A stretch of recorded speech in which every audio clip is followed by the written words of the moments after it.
Hello, and welcome to Real Person Reviews. I'm Sam, and I'm a real person.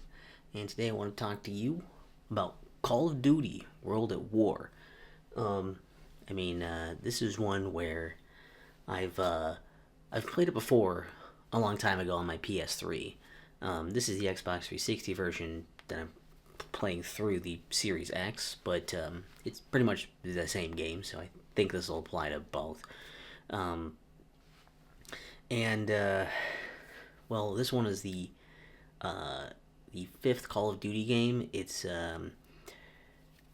basically, yeah, Modern Warfare came out before this. I didn't realize it was going to be playing videos on me when I left down the title screen. Oops. and yeah, uh, Basically, Modern Warfare came out before this. And to be fair, when I first played this, I played this originally after playing Modern Warfare 2. Yeah, it's just another World War II one. Um, and I guess that's, kind of been a point of contention with this. I think it suffered maybe a bit in its reviews because of that.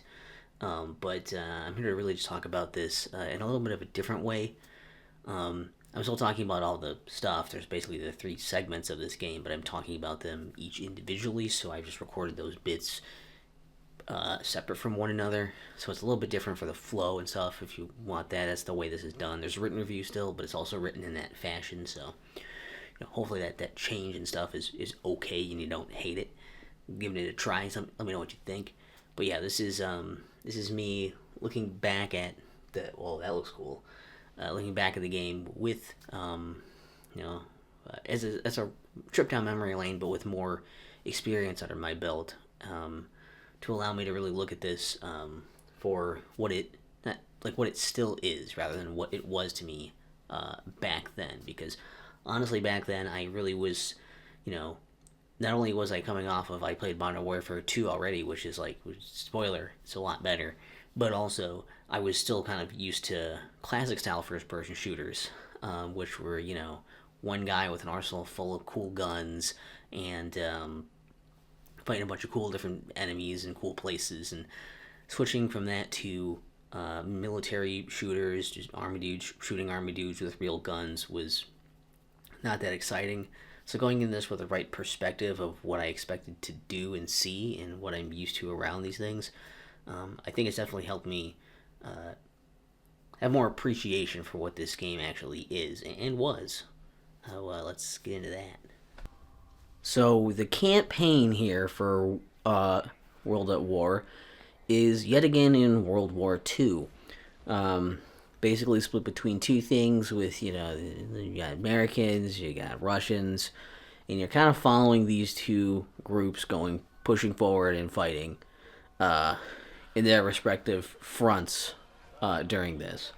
Um, so a lot of fighting Germans and the Japanese here. And I'm not here to give you a history lesson. I'm not a history buff. I'm actually not that smart. So, we're not here to do that. But what we are here to do is to talk a little bit more about the actual, gameplay stuff and what's going on here.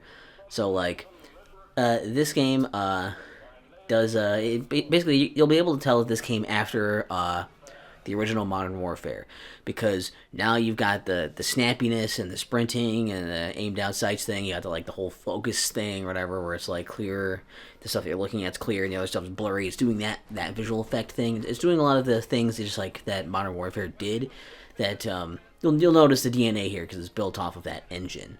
And They have taken some strides here to try and uh, like make the story, make it feel like a bit more like a flowing narrative and a story thing that's progressing forward, with some performances on both sides of these things, and on both fronts. I guess you're not really seeing performances from the bad guys. The bad guys are still pretty faceless, and you're just we're killing them, and we're doing that. So you're not really getting anything too crazy there.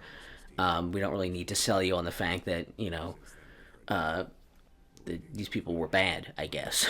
um, so yeah, so you're going through and doing that, and I think that there's a lot of similar gameplay you've seen before. There are a few vehicle sections, not too many of them. thankfully. There's like a section in a plane and there's like a section in a tank, but there's not like a ton of this stuff.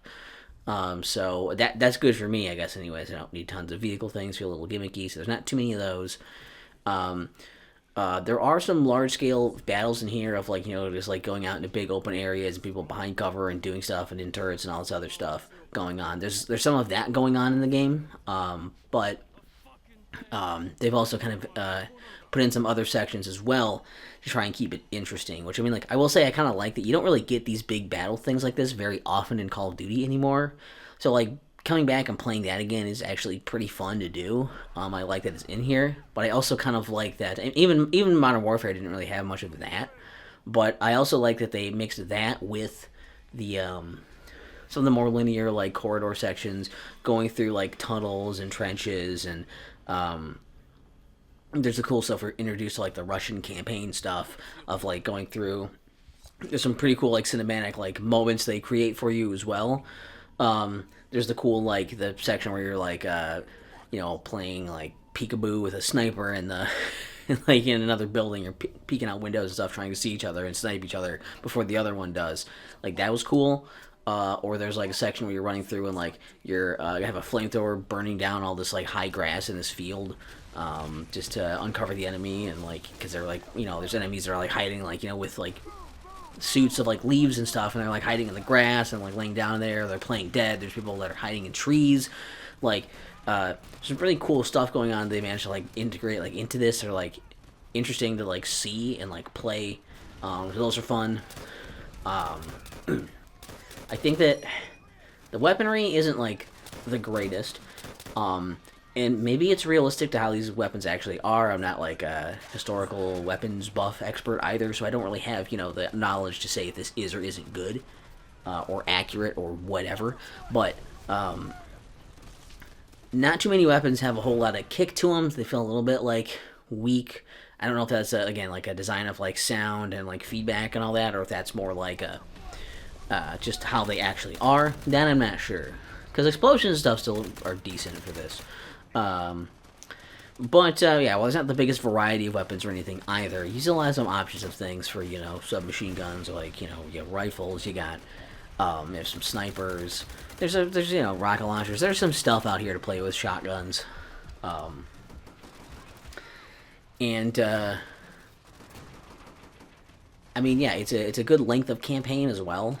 Oh yeah, and an interesting thing with the guns, there's like a light machine guns. You can get these like light machine guns that are just like portable, big ass guns, and you can actually, if you find certain pieces of cover, you can actually mount them to that cover, which is something that I thought was like I've seen in other Call of Duty games they have, but you kind of like mount your gun to like any like flat like surfaces and like kind of like aim around that.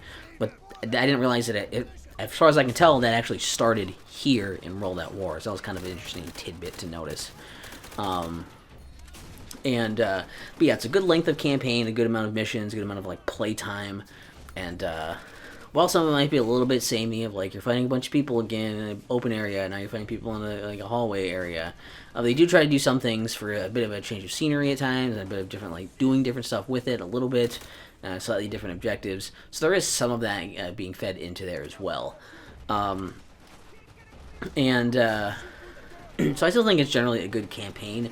If I had any real like gripes with it, I would say probably the fact that like every once in a while I get a little lost. I was like, where am I supposed to go? Or like, what do they want me to actually do to advance to the next thing? There's sometimes I'm looking at my objectives and stuff, and I'm like, I still don't know. So in a linear game like this, it's kind of bad that that's a thing that happens. But another thing is I kind of wish they had better feedback, like when you're actually shooting people and like killing them, which I understand, like, it kind of adds to some of the, like, is this person dead or not? Is that working? Did I get them? Are they still hiding behind there? You wouldn't really realistically just know that. So like, I get that. There's some value to that, but I like in other Call of Duty games when you have hit markers.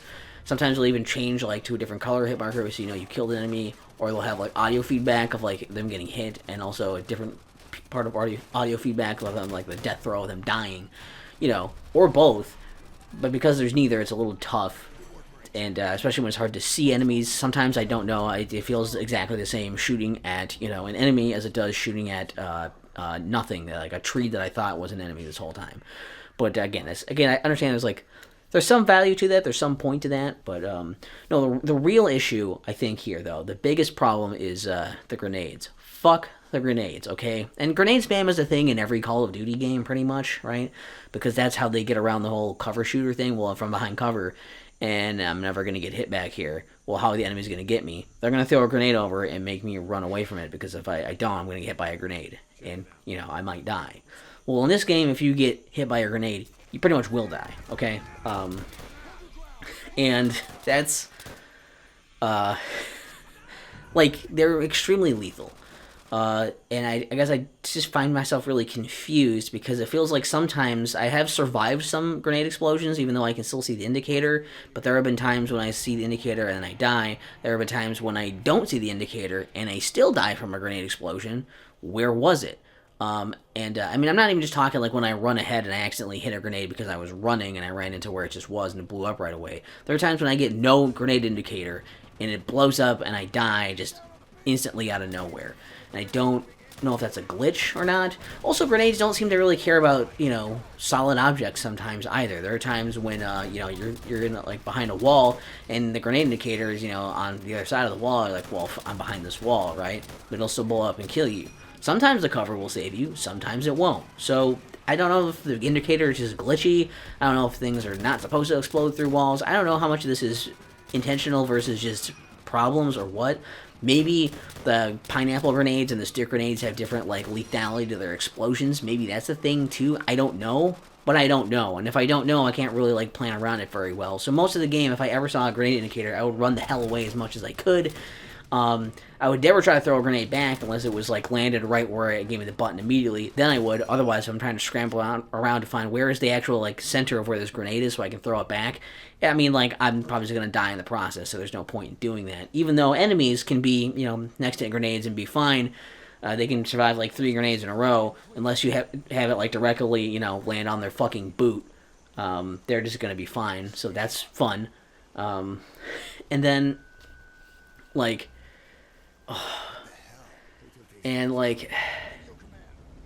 don't know. I don't. Basically, so what I'm saying here is the grenades are exceptionally bad in this game. Okay, exceptionally bad. Just how the indicators and everything works. It got to the point where basically, if I ever heard a grenade, the tinging bounce of a grenade, I would just, and I don't see an indicator, I would just not move, and I would wait for it to explode. So I don't walk into it because I was like, I should be fine. I don't see the indicator, should be fine, and that was usually true. The checkpoint system also kind of fights you a bit on this too. I'm glad there aren't any bullshit checkpoints where I got a checkpoint next to a grenade or getting shot or something. I didn't really have that issue here, but the problem is that sometimes I'm going around slowly, meticulously, carefully trying to kill all these enemies, clear them out, do this in a way so I can survive and do that. And after spending all this time doing that, I won't have a checkpoint yet, and all of a sudden a grenade will come out of nowhere, magically land right in the spot right next to me, and I won't have the ability to get away in time, and it'll blow up and I'll die instantly, and then I'll have to do all the shit over again. And that's a problem, because then also I don't know if I can fix that with more frequent checkpoints, if that's the answer. But realistically, the answer is fix the grenades. Don't make them so bullshit. And they pretty much did, because other games, I don't know if any other Call of Duty game has been this horrendous to me with the way how shitty these grenades are. What an annoying thing to deal with. But other than that, campaign is still a decent campaign. It's not bad. It might be the best of the World War II campaigns, at least that I've played so far. Granted, I haven't gone through all of the first Call of Duty. Basically, I'm just comparing it to Call of Duty 2 and 3, I guess. I think those are the only other ones that I'm doing. But of the 3 that I've played, this one is definitely the go-to one. This is probably the best of those. Also, you can do a cooperative campaign, and that does help a little bit in the sense of it's it has points. You can do. I think there's one that's just co-op, one that's competitive. I think you can go down and revive each other and stuff too, but it's apparently you can play it online, because I haven't tried that, because I don't. Maybe if I update this when I record the next part, whatever, I'll update you, but I probably won't be able to find the match to do that. But I have played it cooperatively locally before. I think I played it online too, but basically, back in the day, and you give like if you have the score thing turned on for the competitive play, then like well you're still working together, but it's like you'll get points for killing or assisting in kills. So you at least have an idea of like okay enemy's dead now because like that score popped up on my screen. That's at least something. So that's something to be said about the co-op thing. Otherwise, it's I don't think there's the same like kind of like a level of like cinematics and stuff and everything. So like it's a little different. But it's also a nice touch to have like the ability to play the campaign with someone else as well is kind of cool. So it's not just that's a single player experience only. That's a nice addition, and that's something that I don't know that too many of the Call of Duty games have. This might be the first one that actually lets you do that in particular, even though I know there are later ones that also will have this as an option as well. So that's kind of generally I would say like it's a decent campaign, not one of the best campaigns. But it's not one of the worst campaigns. It's pretty much in the middle ground average area for a Call of Duty campaign. Alright, so Nazi Zombies. This mode is, it's new to the series here. This is the first time we've seen any zombies content hit Call of Duty. And, the main idea here is that essentially you're plopped into a map, and, there are zombies that start spawning from the boundaries of the map and start walking in towards certain entry points. There are like these windows they can get in. They'll start tearing these boards off of the boarded up windows, and once all the boards are off, they can get in. So you're trying to fend them off by shooting them with guns. And as you're shooting them and killing them, you're getting points. Repairing windows will also get you some points. I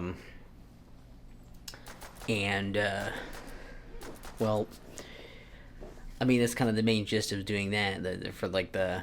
I'm mostly talking about, I guess I haven't played any of the extra maps. I'm only talking about the one map that's packed in. The other ones I think might have other stuff available in them. But this is just a base game pack-in stuff.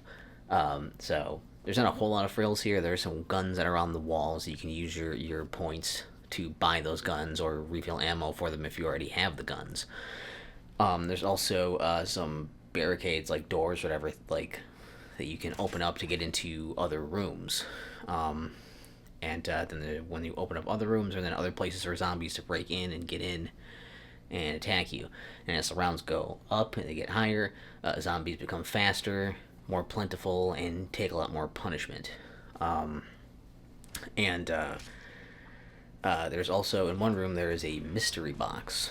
And by spending, it's like 950 points, the box will randomly generate a weapon for you. And then you can choose to take that in one of your weapon slots if you want. If you don't want it, you just let it sit there and eventually it'll go away, and then you can do the box again, or whoever can do it again. You can play this with up to 4 people, either locally or online. Essentially, the goal is just to see how long you can survive, because eventually you will fail. You will eventually just get overrun by zombies. You'll all go down, because if you get hit, you go down, then you're bleeding out. You can be revived by your teammates, or if you don't in time, you'll disappear, and then you will come back with nothing, no weapons or anything, on the next round. So basically, yeah, if you lose or whatever, if you can still come back, but if everybody dies and goes down, whatever, that's it, they're out. That's the end, and then you have your score, and it tracks the stats of like how many times you went down, how many revives you got, how many headshots you got, how many kills you got.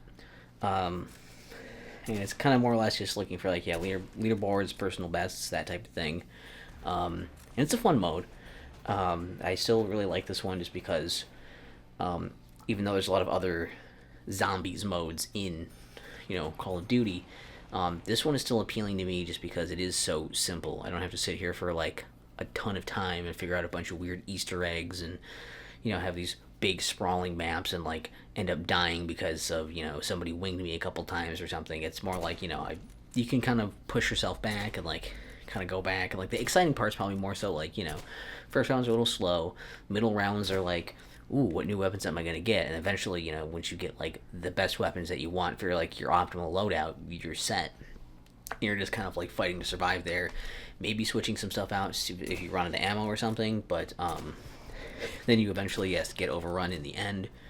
It doesn't take a super long time. It's simple. It's fun. I think they nailed it very well here with Nach der Untoten, and yeah, I think it did a good job. It's a really fun, addicting concept, and I can see why it grew into doing more things. I'm sure even just the other maps on the DLC, I think, do more things even as well. They may have even introduced some of like the stuff that I talked about in Black Ops with the perks and other stuff. I think maybe even started in some of these DLC maps. But again, I have never played those. I still haven't, and I probably won't. I'm not a big DLC guy. The only things that are like kind of rough going back are that like you don't have the perk things, like you can't like move after you've gone down or anything, and zombies can like slide corpses around. So like if somebody's down and you're trying to revive them, if a zombie runs up to you, they can like push the corpse out of the way, and then it like breaks your line of like healing them, and then like yes, your revival stops. You have to start it over again. It's pretty easy to get knocked down and die, and once zombies get so strong, there's really not much you can do other than just like pump lead into them until like they just overrun you. So eventually, once you play this enough, the beginning and the ending is probably the most boring parts of this, and the middle is really the most interesting. But for a mode that you just kind of go and play and have a little fun with now and then, and like, you know what, I want to do that again, it still works really, really well for that. And I still have fun with it. I guess, I don't know. And I'm like over here being like, here's the clip of footage of me playing it too while I'm talking about this part. It's probably going to be pretty boring because it's like, what I'm going to be in the early rounds where nothing happens anyways. But that's what it's going to be like. Yeah, I don't really have a whole lot else to say about it. It's fine. I guess there are some modifiers for this as well. For like if you're getting like in the campaign, I guess I could have mentioned this in the campaign thing, but I forgot because I found only like 2 of these things. They're like these death cards, essentially. There's like these all like helmets on guns hanging out in like certain parts of the levels in the campaign missions. So if you find all of those, like each one of those that you find, you unlock some kind of like modifier for zombies mode that can make things like easier or harder. I think it also works in co-op mode too. It might actually depend. Actually, I don't even know if maybe they're only in co-op, I guess. I'm not sure. So maybe I shouldn't even be talking about it here. But I'm thinking about it now because I saw it in the menu now. And when I was looking here, they kind of do weirdly combine the menus when you're going to join matches on live and be like, I went into zombies and I went to join matches, but I had to pick zombies again. I should have just gone to the zombies modes and not had the regular, the co-op or competitive or the campaigns in with the zombies thing. That's weird, but that's probably why those are also there. Yeah, that's kind of a weird choice, but I do like that they show you how many people are like online right now between both of those modes. It is weird, again, weirdness between both of those modes, but I guess because they're both like PvE modes. But like, I do like that it shows that, and when you go to select which zombies map do you want, it says like how many people are in each map, which also let me know that nobody was in the co-op campaign at all. They were all in zombies. So surprisingly, I was able to get not only get matches online, but even I was able to play a match full of people online as well. So it is still alive. And again, it is the weekend that I'm doing this, so like when you do it, the results may vary. But the fact that there's still people on here and checking this out and stuff that's cool. I like that. And even playing solo, this is one I think even with friends it would be a pretty good one because it's pretty easy to jump in, play a few rounds, figure it out. And then like have fun with it, make some personal best, maybe have it be a thing, and then when you're done with it, you're done with it, and it's not like a big deal of like it's like let's spend months trying to beat this thing. It's like no, let's play this today, and like maybe we'll hang out and play again tomorrow. I don't know. So it's pretty fun. I like it. Still a fan. Cool atmosphere. It's good. I don't know. It's zombies. It's classic, and again, I think it's one of those where, if nothing else, it's good to see like where zombies started, even if you don't necessarily love this iteration of zombies. I still like the simplicity of it, and it's a good starting point. If you were like, what's a good way to like start experiencing zombies, I think this is a really good entry point. because you get the main premise, you get the idea, and then later ones will add more things as you want more. Um, and that's zombies. Okay, so for the multiplayer, well, full things up front here. Disclosure: I played what I could, and that pretty much entails team deathmatch and nothing else. Um, there is like a boot camp mode, which is for players under, I think it's like under level 10 or something, or 8, or I don't know, something like that. Whatever the specific number is, there's like a level cap on it. So the idea is there that will keep out really good players. It's for newcomers. I couldn't play that because no one was in it. But it was neat to have it there. Also, I'd like that when you're picking your, like, the different weapons, whatever class of weapons, it doesn't just say what it is, it actually explains, like, what they're good at as well. So you have a better idea of, like, what you're picking when you do that. I think that's cool. So pretty much I could only play Team Deathmatch because there are no bots in this game. But on the bright side, I was able to actually play a good number of matches. I was just surprised people were still on and playing, even if it was only Team Deathmatch. It's a pretty old game, and there's like 100 people on. I mean, it's a weekend too that I'm playing, but still, cool. Leveling up takes a little while, I feel like, and it's kind of interesting, I guess, for some of the stuff here for like your loadouts and such. Are like, you have the different weapons you can pick. Your sidearms are only pistols because there's no like aircraft for you to actually shoot down. You don't really have like the kind of weaponry that you would need to do that, I guess. And so you really spend all your time eyes on the ground looking for people. And you have like different pieces of equipment and things. And actually what's interesting is that like sometimes you're like for the perk selections, sometimes the perks are just like pieces of equipment. But like your perk 1, 2, and 3, there are 3 different pools of perks, but there's like a ton of them. Like other games have like a few there. There's like a bunch of them here. I do think that some are probably more useful than others or more situational than others, but none of them feel like really overpowered. I never felt like somebody with Juggernaut had so much health that I couldn't kill them, or somebody with stopping power like could kill me way too fast. Stuff like that. I never felt like cheap by that. And then another like kind of interesting thing about it too is that but yeah, your primary weapon is going to determine a lot about what you're doing, and your perks are going to help some, but not necessarily define what you're doing or like make or break anything here. Another part of that, though, is like the kill streak. That was the thing I was gonna say. The kill streaks. So there are kill streaks, but unlike some of the later ones, you can't like change them. I think there's kind of like Modern Warfare had the same idea where it's like you couldn't like change those; they were just fixed. So 3 kills, you get a recon plane. 5 kills, you get an artillery strike that'll bomb an area, and then like 7 kills, you can send in attack dogs. And that's pretty much all you get. So it does kind of even the playing field a bit for that. And again, it helps kind of balance, I guess, too. It's simple, and it does feel like everybody's playing on relatively even ground here. It's more about skills and coordinating with each other to stick together, that kind of thing, which is pretty cool. I do actually think it ends up being pretty engaging. I also really liked the maps here, which surprises me because they're not like super colorful or they're dated graphically, but a lot of them, I think that it goes a long way that they're not like, they don't feel like perfectly symmetrical, clean maps that were made for like really fair online play. I don't know if there necessarily are like really cheap areas or like things like you're spawning in these areas and you've got a dominance over the battlefield. There might be areas like that, but I'm not playing at like a level where that would matter. So I didn't notice it being an issue. But the fact that they're not like just these big symmetrical things every time, there's varying sizes of maps, and lots of different stuff going on, stuff going up in windows, going underground in tunnels. There's a lot of stuff for like making them more dynamic and interesting. So it's just kind of like, even you don't even know necessarily where the edge of the map is, you're not paying attention to it. And a lot of them, and that's like makes them really interesting to just walk around and see and explore.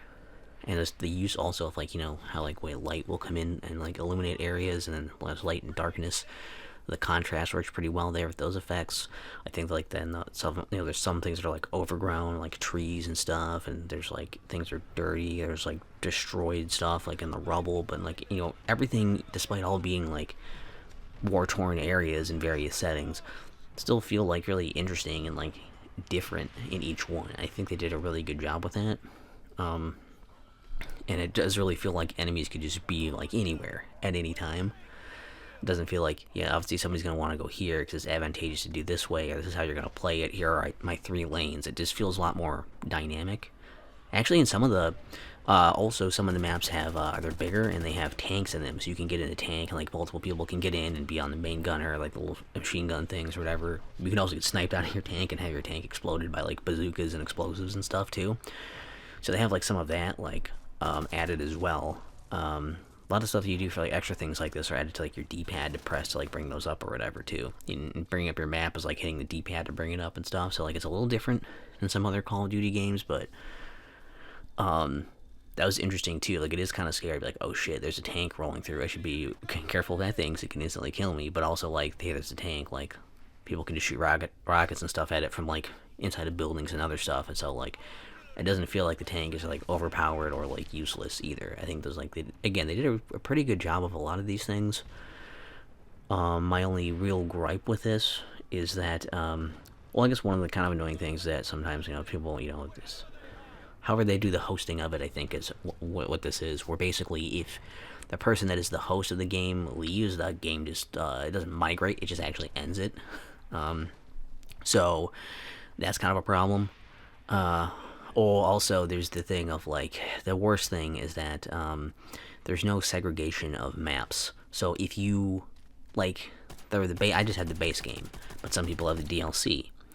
So if you're in a lobby and the next map, like the next thing is going to be a DLC map, and you don't leave that lobby or anything, or whatever. Like basically, it'll go to the countdown, it'll start to play, and then once it's going to start trying to load the game, it'll boot you out and then open up the shop screen and be like, hey, you don't have this map, but you can buy it in this map pack. I'm like, I don't want to buy it. I just want to play maps that I can play. Why would you even let me go in there? Why not boot me out?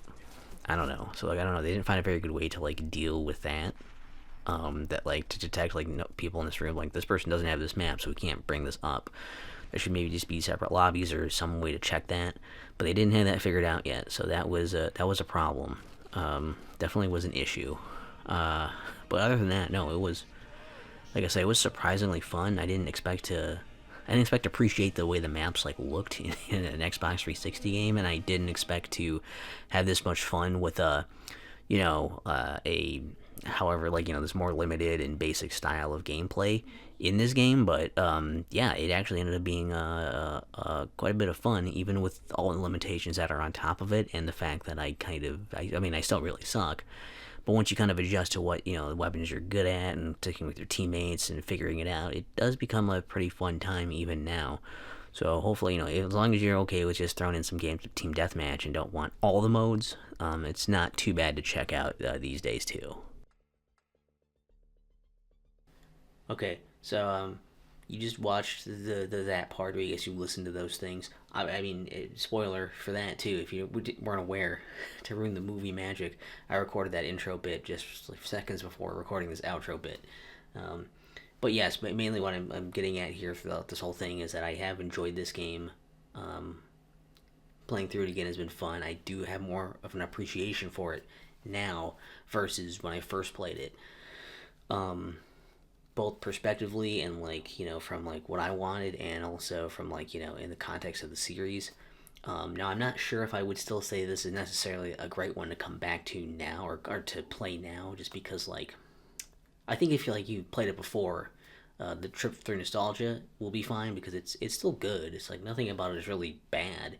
It's just that um, basically there are other Call of Duty games that do all of these things better. There are ones with more engaging zombies modes. There are ones with more solid campaigns. There's even like definitely multiplayer ones you'll want to do, ones that have like more active player bases probably, so you can play all of the modes and do all of the things.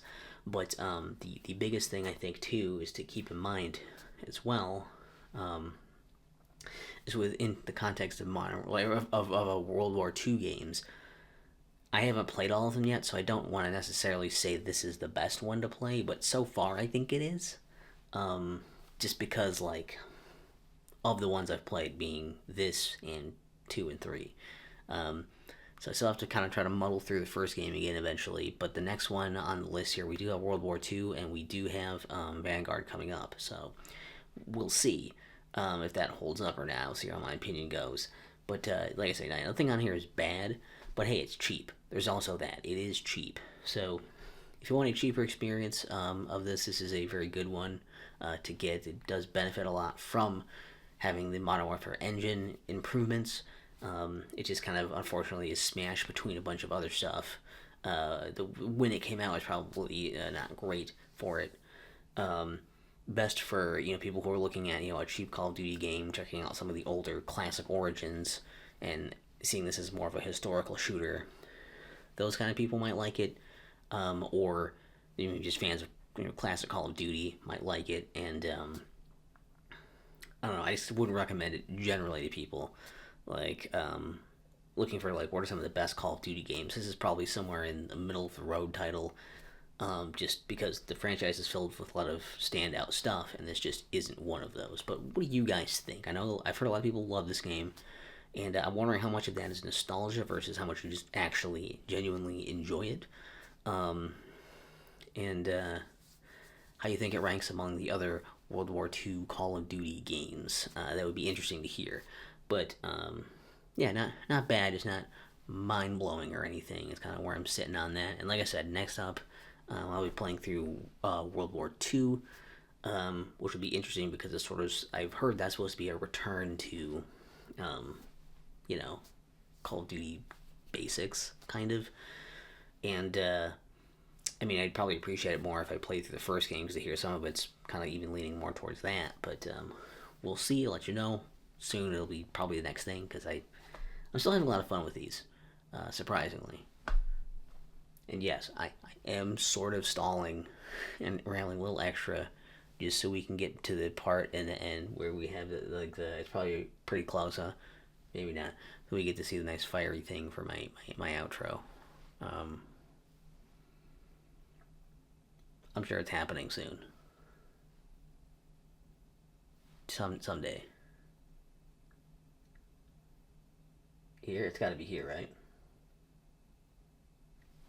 Fuck yeah.